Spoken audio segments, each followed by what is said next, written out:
बंदर का परिवार। बहुत समय पहले एक सुंदर सा जंगल था।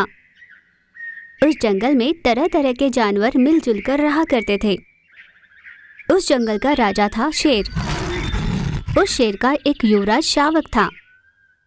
शेर को अपने युवराज से बहुत प्यार था। बड़े लाड़ प्यार से पालता था उसे। जंगल के सभी जानवरों से कह रहा हूँ, जितनी मान मर्यादा आप सब मुझे देते हो, उतनी ही मर्यादा मेरे युवराज को भी दी जाए, वरना उसे मृत्यु दंड दिया जाएगा। किसी ने अगर भूल कर भी युवराज को तकलीफ पहुंचाया तो उसकी खैर नहीं।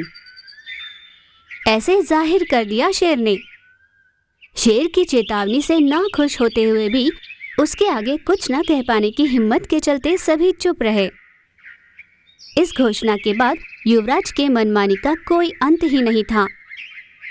अपने शेर राजा के नाम के बल पर हिरणों को डराता था, हाथी को सताया करता था, वृद्ध हुए भालू से भी बेअदबी से रहा करता था। उसके ऐसे बर्ताव के बाद भी बाकी जानवर शेर के भय से कुछ नहीं कहते थे। एक दिन शावक जंगल में सैर कर रहा था। उसका सामना बंदर से हुआ।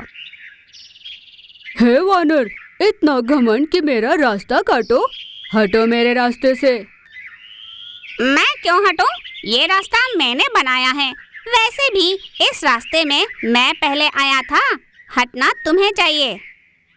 मैं मृगराज का वारिस हूँ, होने वाला राजा। तुम सही कह रहे हो, राजा के वारिस हो, स्वयं राजा नहीं, यानी बाकी जानवरों के समान। होने वाले राजा होना, हुए तो नहीं ना, जब बन जाओगे तब देखेंगे। इस तरह बंदर ने बिना घबराए जवाब दिया।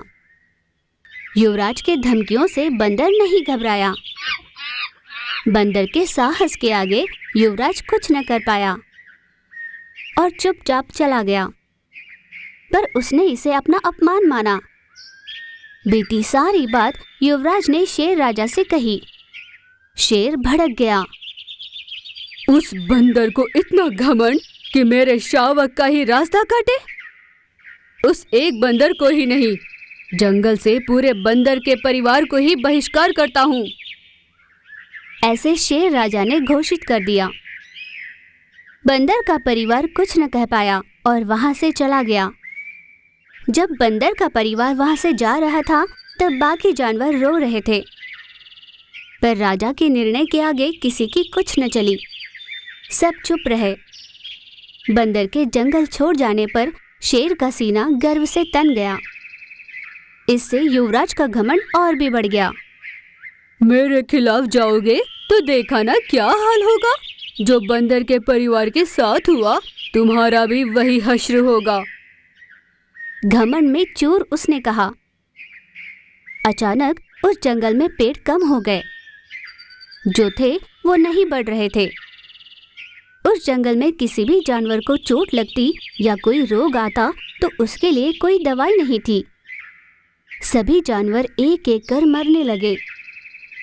ये सब मृगराजा को पता चला। राजा ने उस जंगल के बागडोर को संभालने वाले भालू को बुलावा भेजा। भालू तुरंत हाजिर हुआ। क्या हो रहा है इस जंगल में? जंगल में पूरी तरह से अकाल पड़ गया है। जानवर मर रहे हैं। आखिर हो क्या रहा है? ऐसे चिल्लाकर पूछा। मृगराज, आपने बंदर के परिवार का बहिष्कार किया। उन बंदरों को कई जड़ी बूटियों का ज्ञान था। हर जानवर का बंदर के परिवार वाले ही इलाज किया करते थे। फल फूल बीज खाकर वे सब नदी के पास ही बिखेरा करते थे, जिससे पेड़ पौधे बढ़कर जंगल सदा हरा भरा रहता था। भालू ने असली वजह बता दी। शेर को ये बात जैसे तमाचे की तरह पड़ी।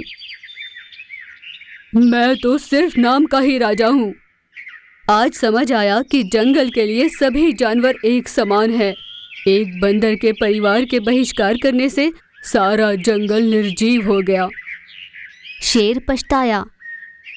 बंदर के परिवार को वापस जंगल बुलाने का आदेश जारी किया। बंदर अपने परिवार के साथ जंगल लौटा।